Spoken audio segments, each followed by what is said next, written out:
இப்பிரபஞ்சத்திற்கும் எனது அருமை தாய் தந்தையருக்கும் என் உள்ளம் கனிந்த ஆன்மீக அன்பர்கள் அனைவர்களுக்கும் என் வணக்கத்தையும் வாழ்த்துக்களையும் தெரிவித்துக் கொண்டு இன்ற மாதம் சரிங்களா, இன்றைய தேதியில் என்ன பார்க்க போகிறோம் அப்படின்னு பார்த்தீங்கன்னா ஆவணி மாதம் சரிங்களா.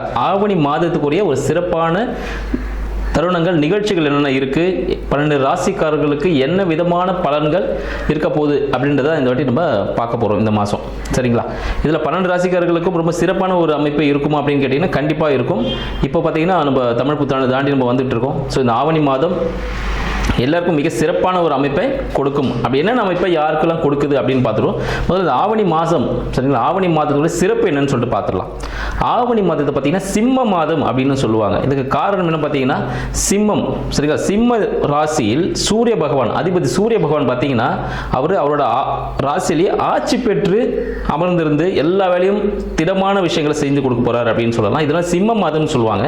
இந்த மாதத்துல பார்த்தீங்கன்னா நமது மகாவிஷ்ணு அவர் என்ன பண்ணுறாரு, இந்த உலகத்தையே அளக்கிறதுக்கு ஒரு சின்ன குட்டை வடிவ பையனாக இருந்து இந்த உலகத்தையே தன் காலடியில் அளக்கக்கூடிய நிகழ்ச்சி அப்படின்னு பார்த்தா திருவோணம் நட்சத்திரம், ஆவணி மாதம் திருவோணம் நட்சத்திரத்தில் இந்த நிகழ்ச்சி நடக்குது சரிங்களா. அந்த தினத்தில் தான் அவர் பிறந்திருந்தார்.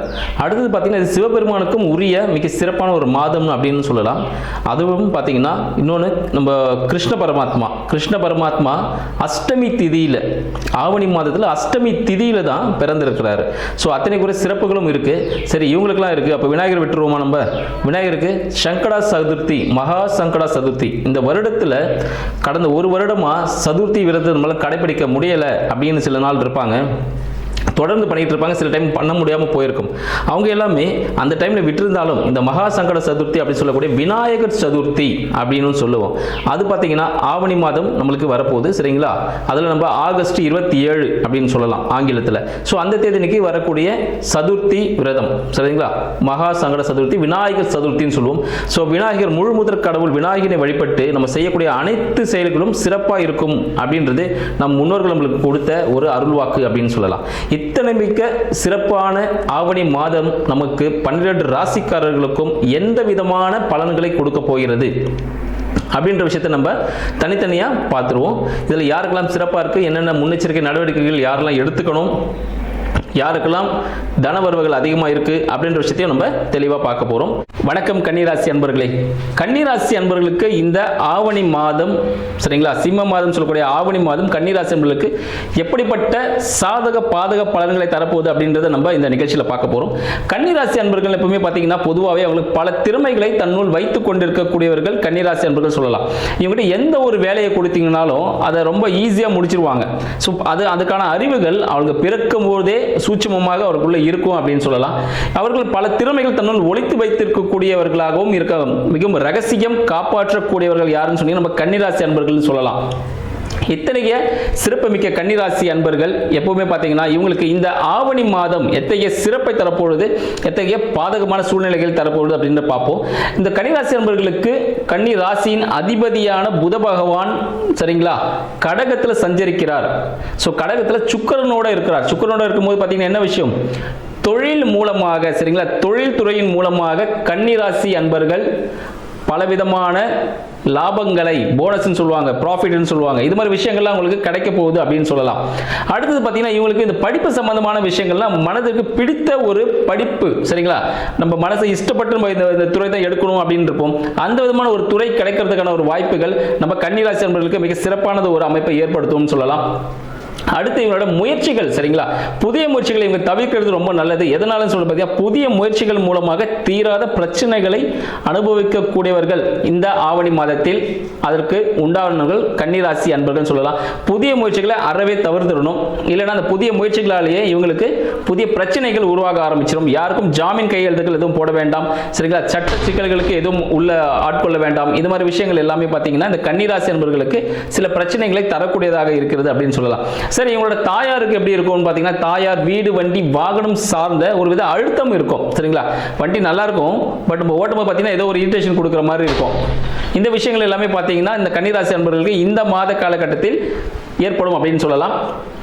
தாயாருக்கு உடல்நிலை சம்பந்தப்பட்ட சிறிய உபாதைகள் ஏற்படக்கூடிய ஒரு காலகட்டமாக இருக்குது.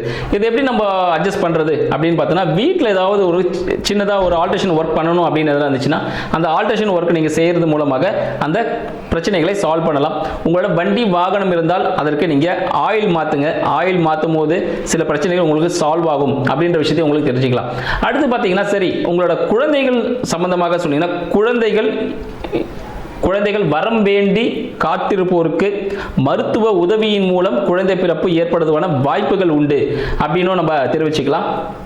சில குழந்தைகள் வீட்டில் குழந்தைகள் இருக்குன்னு பார்த்தீங்கன்னா அவங்களுக்கு உடல் உபாதைகள் ஏற்படக்கூடிய ஒரு மாதமாக இந்த ஆவணி மாதம் இருக்குது. அதனால் குழந்தைகளுக்கு சிறிய உடல் உபாதைகள் ஏற்படும் பொழுது அதை கவனத்தில் கொள்ளுங்கள். சரிங்களா?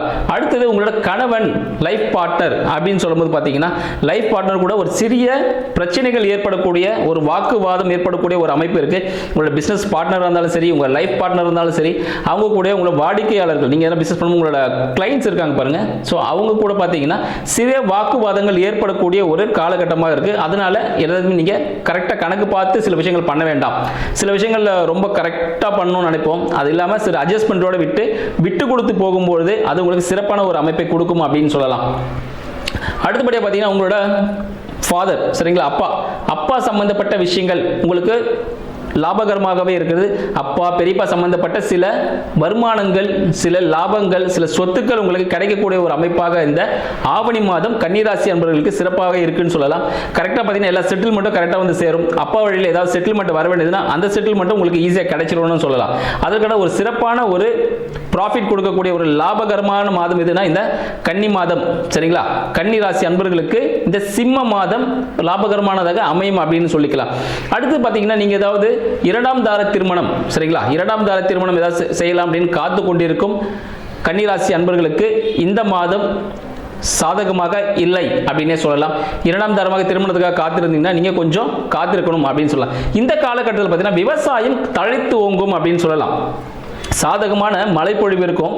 ஸோ எதனால் இது சொல்றேன்னு பார்த்தீங்கன்னா, கன்னிராசி, சரிங்களா, கன்னிராசியில் இந்த நேரத்தில் ஆவணி மாதத்தில் சந்திர பகவான், சரிங்களா, சந்திர பகவான் ரிஷபத்தில் உச்சத்தில் இருக்கிற இந்த காலகட்டம் விவசாயம் தழைத்தோங்கும், நல்ல மகசூல் கிடைக்கக்கூடிய ஒரு காலகட்டம். ஸோ எந்த காலம் சரி இந்த ஆவணி மாதத்தில் என்ன பயிர் போடலாம்னு சொல்லிட்டு பார்த்து அதுக்கான பயிர்களை முறையான வழியில் செய்யும் பொழுது பார்த்தீங்கன்னா நிறைய உரங்களை பயன்படுத்தாதீங்க. சரிங்களா? செயற்கை உரங்களை அறவே தவிர்த்து இயற்கை உரங்களை பயன்படுத்தும் போது நல்ல ஒரு மகசூல் கிடைச்சி நல்ல ஒரு ப்ராஃபிட் கிடைக்கிறதுக்கான ஒரு மாதமாக இந்த ஆவணி மாதம் இருக்கு அப்படின்னு சொல்லலாம். ஸோ நீங்க பல துறைகளில், சரிங்களா, நீங்க ஜுவல் சம்பந்தப்பட்ட தங்க ஆபரணங்கள் சம்பந்தப்பட்ட உங்களோட பட்டு துணி சம்பந்தப்பட்ட விஷயங்களில் கொஞ்சம் பார்த்துருக்கணும். எங்கேயாவது இங்கே திருவிழாக்கள் போகும்போது பார்த்தீங்கன்னா இந்த நகைகள், துணிமணிகள் இது சம்பந்தமான சில விபத்துகள், சில தொலைந்து போகக்கூடிய ஒரு அமைப்பு இந்த ஆவணி மாதத்தில் ஏற்பட இருக்கிறது. அதனால என்ன பண்ணலாம், இதை எப்படி நம்ம மாற்றிக்கலாம், சுபமாக மாற்றிக்கலாம் அப்படின்னு பார்த்தோம்னா, இந்த ஆவணி மாதத்தில் யாருக்காவது, சரிங்களா, பெண்களுக்கு, சிறு குழந்தைகளுக்கு, பெண் குழந்தைகளுக்கு நீங்க ஒரு கொலுசு வாங்கி கொடுக்கறதாகவோ இல்ல பட்டு ஆடைகள் தானமாக கொடுக்கறதாவோ இல்ல ஒரு அன்பளிப்பா கூட நீங்க கொடுக்கலாம். இது அன்பளிப்பா கொடுக்கும்போது உங்களுக்கு இது பாசிட்டிவா மாறக்கூடிய ஒரு அமைப்பு. இல்லைன்னா பார்த்தீங்கன்னா எப்படியும் ஒரு சின்ன ஒரு கோல்டு தொலைவதற்கான வாய்ப்புகள் உண்டு. கால்களுக்கு கொலுசு தொலைவதற்கான வாய்ப்புகள் உண்டு. கால் கொலுசு பெண்களுக்கு அது தொலைவதற்கான ஒரு வாய்ப்புகள் உண்டு. ஆண்களா இருந்தீங்கன்னா காலில் சிறிய அடிப்படுவதற்கான வாய்ப்பு, சிறிய காயங்கள் ஏற்பட வாய்ப்புகள் உண்டு. சரிங்களா? இந்த அமைப்பு இருக்கிறனால நீங்க கொஞ்சம் பார்த்து இருக்கணும். வண்டி வாகனங்கள் செல்லும் போது மிகவும் பாதுகாப்பான ஒரு அமைப்பை நீங்க ஏற்படுத்த, ரொம்ப ஃபாஸ்டா போகாதீங்க. கொஞ்சம் ஸ்லோ மூவ்மெண்ட்ல போகும்போது உங்களுக்கு வண்டி வாகனங்கள் சில பிரச்சனைகள் இருந்து தவிர்த்துக்கலாம். அடுத்து பார்த்தீங்கன்னா ரொம்ப ஸ்பீடா செயல்படணும்னு நினைக்காதீங்க. ஒரு விஷயத்தை செய்ய போறோம், இதை போய் நீ சீக்கிரமா இன்னைக்கு போயிட்டு இருந்து முடிச்சுட்டு ஒரு 10 பிளான், சரிங்களா, 10 ப்ராப்ளம் இருக்கு ஆர் 10 ஒர்க் இருக்கு, அதை இன்னைக்கு பிளான் பண்ணிட்டு நம்ம போயிருக்கோம். பார்த்தீங்கன்னா 10 பிளானும் வந்து சொதப்பலா தான் முடியும். அதனால இன்னைக்கு 2 ஒர்க் மட்டும் இன்னைக்கு முடிச்சிருவோம், நாளைக்கு 2 ஒர்க் முடிச்சிருவோம் அப்படின்னு கொஞ்சம் பொறுமை காத்து சில விஷயங்கள் செய்யும் பொழுது அது உங்களுக்கு வாழ்க்கையில் சக்சஸை கொடுக்கும் அப்படின்னு சொல்லலாம். இன்னும் பிற சாதகமான பாதகமான சூழ்நிலைகளை உங்களுக்கு அடுத்த வீடியோவில் சமர்ப்பிக்கிறேன். நன்றி, வணக்கம்.